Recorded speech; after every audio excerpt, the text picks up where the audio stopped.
My app wasn't growing. My motivation was gone. I wasn't burned out. I was disconnected.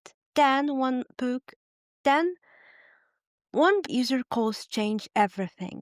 This episode is about finding clarity when you're ready to walk away. Today I'm sharing something that happened just a few weeks ago, a period of silence that felt very different from the intentional solitude we've been exploring throughout this podcast. This was the silence of doubt, of disconnection, of genuinely not knowing whether to keep building or walk away. And then, through 9 conversations and one pivotal book, everything shifted. This episode is about the moment when you're not sure if your product is broken, if your vision matters, or if you simply reached the end. It's about what happens when you stop talking and start listening. So grab your coffee, get comfortable, and let's talk about finding clarity in the quiet.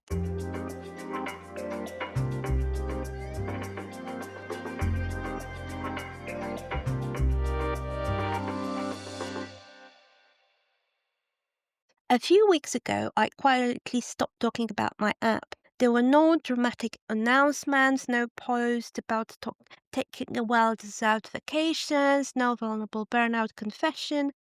I just went silent. But the silence wasn't restful. It wasn't the chosen solitude I'd been building an app to celebrate. It was filled with doubt that felt heavier every day. After months of consistent work and public building, I wasn't seeing the traction I'd hoped for. News weren't joining at the rate I expected. Engagement with existing users felt like it was slowly fading rather than building momentum. I wasn't sure what was broken or if anything was actually broken at all. For the first time since starting this venture, I genuinely questioned whether the app was working, whether the mission still mattered, or whether I had simply reached out to the end of the road with this particular idea. The temptation to give up was incredibly real.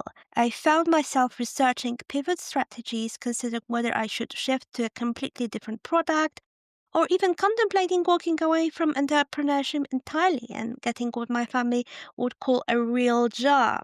But something inside me hesitated. It wasn't that I desperately wanted to quit. It was that I didn't know what I was building anymore, or more accurately, who I was building for. That confusion felt like burnout on the surface, but as I sat with it longer, I realized it wasn't exhaustion. It was simply disconnection. What's fascinating looking back is how this mirrors patterns from my first startup failure that we explored throughout this podcast. Remember episode 18 where we talked about the salt flicker of failure, the warning sign I ignored? This felt eerily similar, except this time I caught it earlier. To be honest, I was fearing that it happens again. It was my biggest fear that again, I'm building something that is not right for me. I was afraid that again I should just quit. But this time I recognized the feeling of building in isolation, of assuming I knew what users needed rather than asking them, of measuring success by my own internal metrics rather than actual impact on people's lives. The difference was this time I had the self-awareness to notice. All these painful lessons from my first venture, all the therapy and reflection, all the episodes we recorded about staying connected to yourself and your users, they created just enough space for me to pause before reacting. I could have spiraled into the same pattern, keep building features in isolation, get more detached from the mission, eventually shut down in defeat. But instead, I did something different. In the middle of this book, I came across a book that shifted everything. The Mom Test by Fitzpatrick. The premise is deceptively simple. If you ask vague questions like, do you think this is a good idea? People will lie to you, especially your mom, who loves you and wants to be supportive no matter what. But if you ask about their real experience, their actual struggles, their daily routines, and genuine frustrations, you'll get answers that are useful. You get truth instead of politeness. Reading this book made me realize something uncomfortable. I had built Hard Renew based on strong emotional insight, my own experience with heartbreak, identity loss, and the journey back to self. That insight was real and valid, but somewhere along the way, I stopped checking whether that insight actually resonated with others in the way I thought it did. I was adding features, tweaking user flows, iterating quickly based on my assumptions, but I wasn't having real conversations with users. I wasn't asking about their actual lives. I definitely wasn't asking the kinds of direct, specific questions even my mum wouldn't be able to sugarcoat. The book made me confront an uncomfortable truth. I was belonging in an echo chamber of one, my own voice bouncing back at me, mistaken for user validation. So, in a way, I was kind of doing what I was actually telling others not to do. And I was doing it because perhaps I was afraid and perhaps I haven't had the right tools at that time. I didn't know how to ask the right questions. So I made a decision that felt both simple and terrifying. I would reach out to 9 users and set up real conversations. No script trying to lead them towards confirming my assumptions. No product demos showing them what I wanted them to appreciate. No hidden agenda to validate my existing roadmap. Just genuine curiosity and the desire to understand what was really happening in their world when they use or didn't use the app. 9 felt like the right number, small enough to actually do in a reasonable time frame, large enough to start seeing patterns if they existed. I reached out to a mix of users, some who engaged regularly, some who had signed up but barely used the app, and a few who had stopped using it entirely, and also people with whom I had a conversation about the topic of loneliness and self-love, but they never used the app or they weren't even aware that I'm doing it. So I wanted to have the real conversation about their problems. The responses were immediate and honestly surprising. Almost everyone said yes. People wanted to talk. They had things to share. I'd been so focused on building in isolation that I'd forgotten the most basic truth about product development. Users generally want to help if you ask sincerely. What I had on those calls completely changed my understanding of what I was building and why it mattered or didn't matter yet to the people using it. No one talked about traditional pain points in the way I expected. They didn't request more features or complain about missing functionality. They didn't say, I'm lonely or I wish your app had X capability.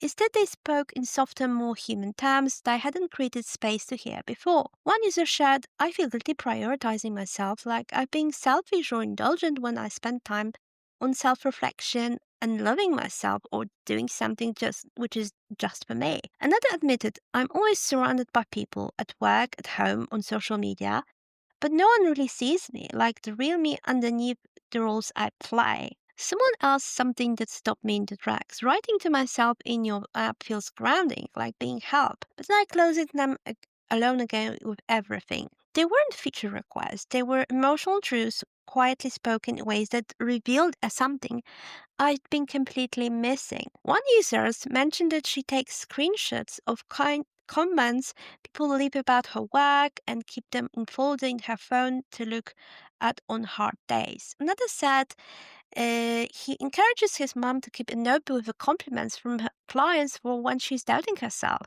These stories weren't just sweet anecdotes, they were signals about a fundamental need I hadn't fully understood, and I realized I'd been missing them all along. As I processed this conversation, a pattern emerged that shifted my entire understanding of what hard renew needed to be.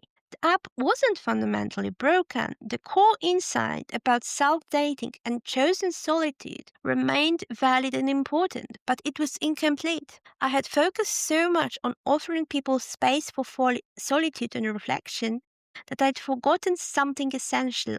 We also crave connection, not the loud performative kind that dominates social media, but a quiet sense of being seen, of knowing that someone somewhere understands. In a way, solving a loneliness problem, which is, I think, the core problem in what I'm trying to do now and what I have been trying to do in the past in the first startup, is just solving the problem of not belonging. Because where you're lonely, you not belong. In the past, people used to have community, and right now we don't have it. We don't have communities. We don't live in communities.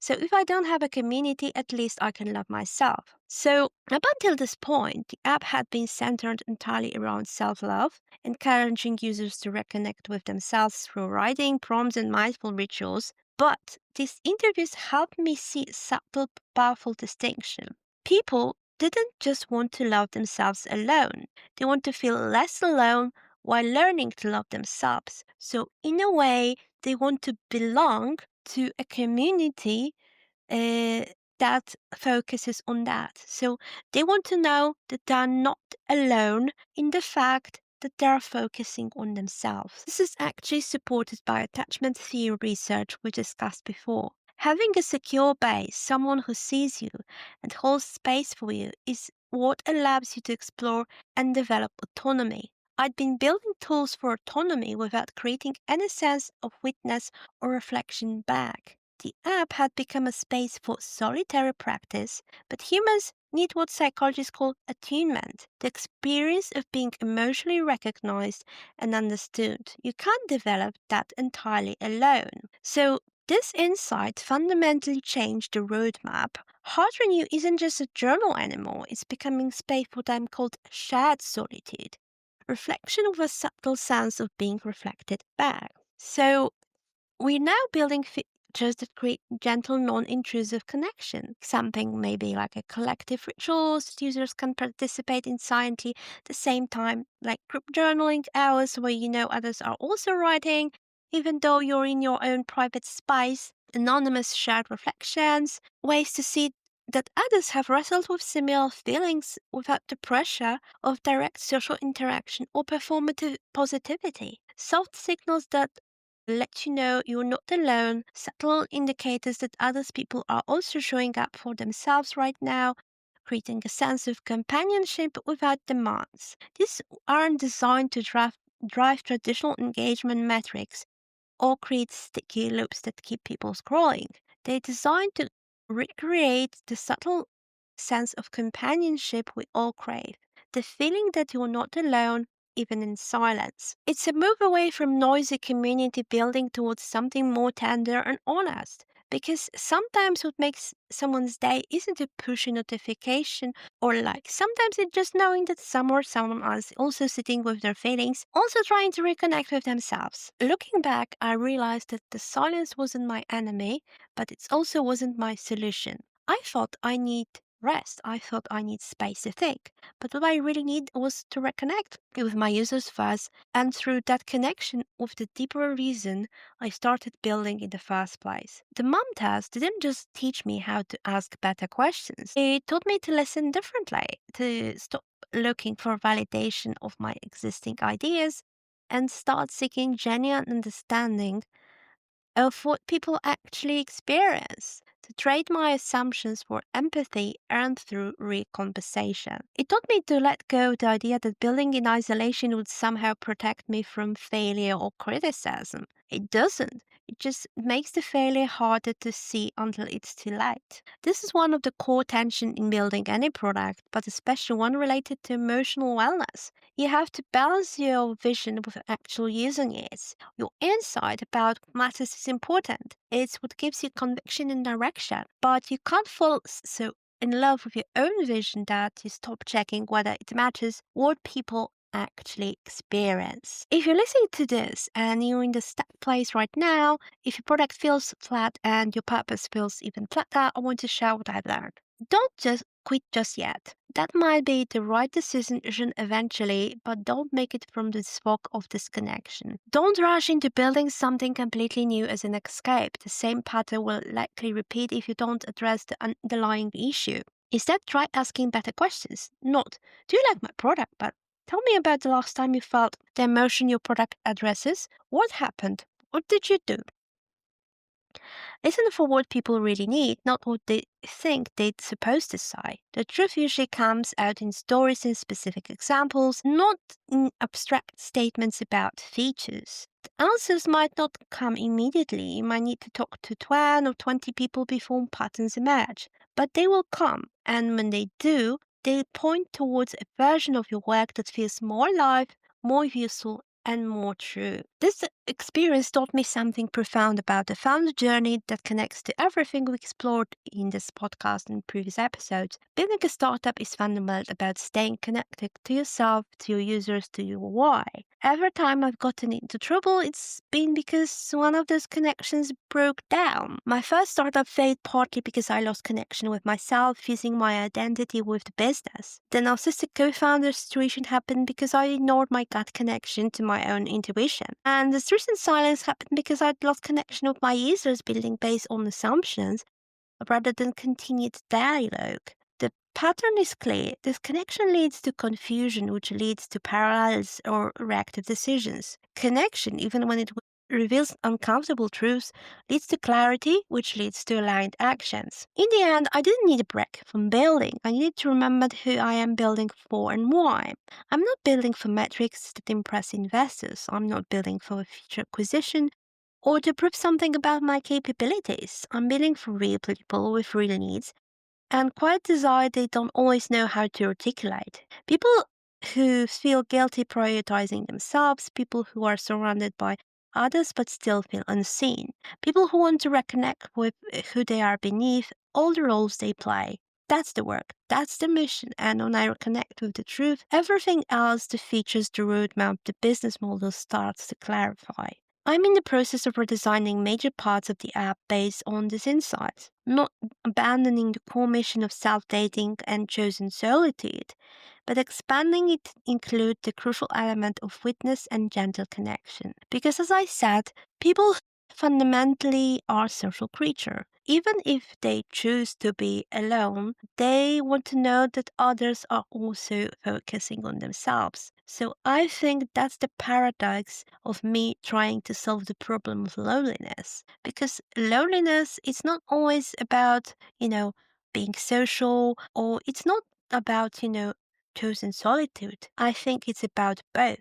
This will take time to build properly, but I'm not rushing to ship features just to prove I'm still working. I'm taking the time to design experience that genuinely serves this deeper need for shared solitude.